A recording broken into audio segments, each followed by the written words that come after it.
여러분, 오늘도 함께 해주셔서 감사합니다. 지금 이 영상을 보시는 분들은 아마 가족, 그리고 노년의 삶에 대해 깊은 생각을 가진 분들이실 겁니다. 구독과 좋아요는 제가 더 많은 이야기를 준비하는데 큰 힘이 됩니다. 오늘은 치매에 걸린 시어머니와 며느리의 충격적인 막장 이야기, 사연을 통해 우리가 놓치지 말아야 할 교훈을 전해드리겠습니다. 그리고 이 이야기 속에서 우리는 치매를 예방하는 방법과 치료에 대한 희망도 함께 찾아볼 수 있을 것입니다. 지금 바로 시작합니다.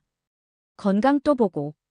시어머니 박정순 씨는 젊은 시절부터 억척스럽고 강한 성격으로 가정을 일궈왔습니다.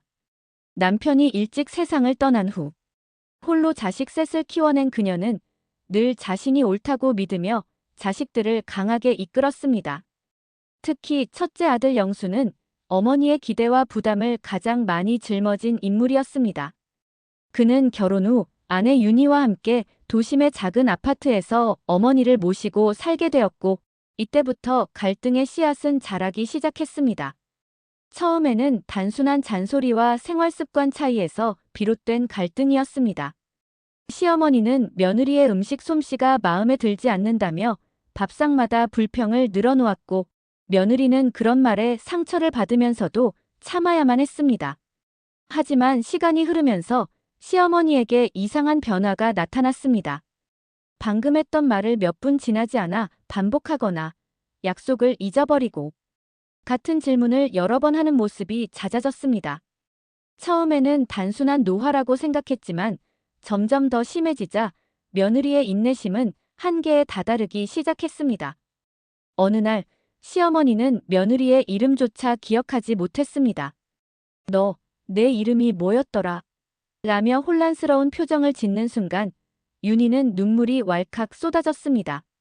하지만 그 눈물은 안쓰러움과 연민보다는 억울함과 분노가 섞인 눈물이었습니다.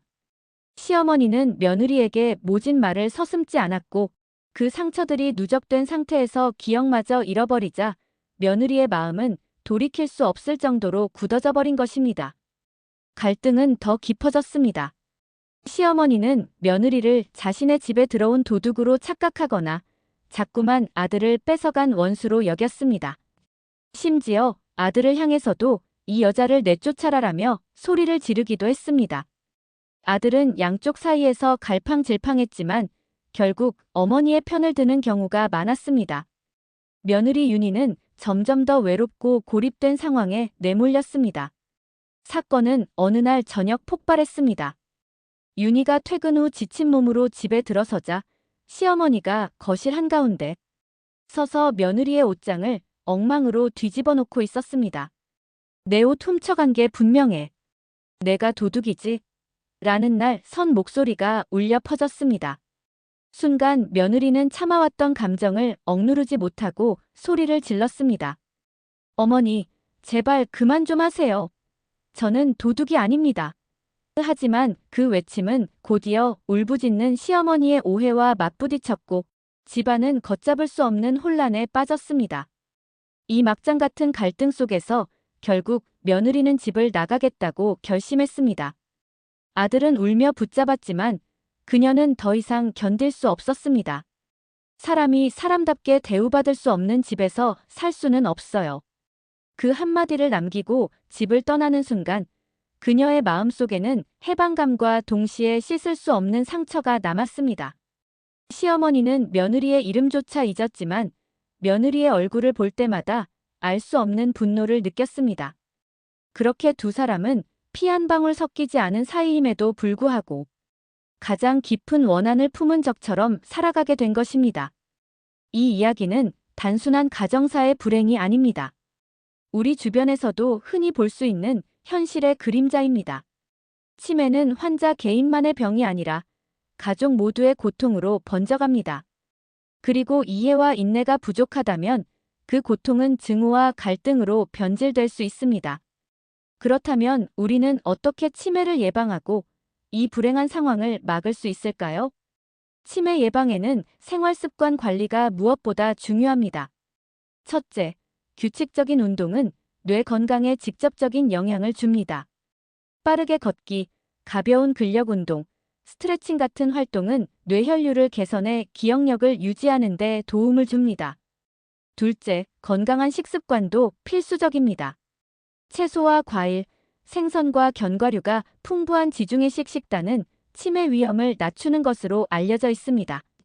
반대로 지나친 당분과 포화지방 섭취는 뇌 건강에 해롭습니다.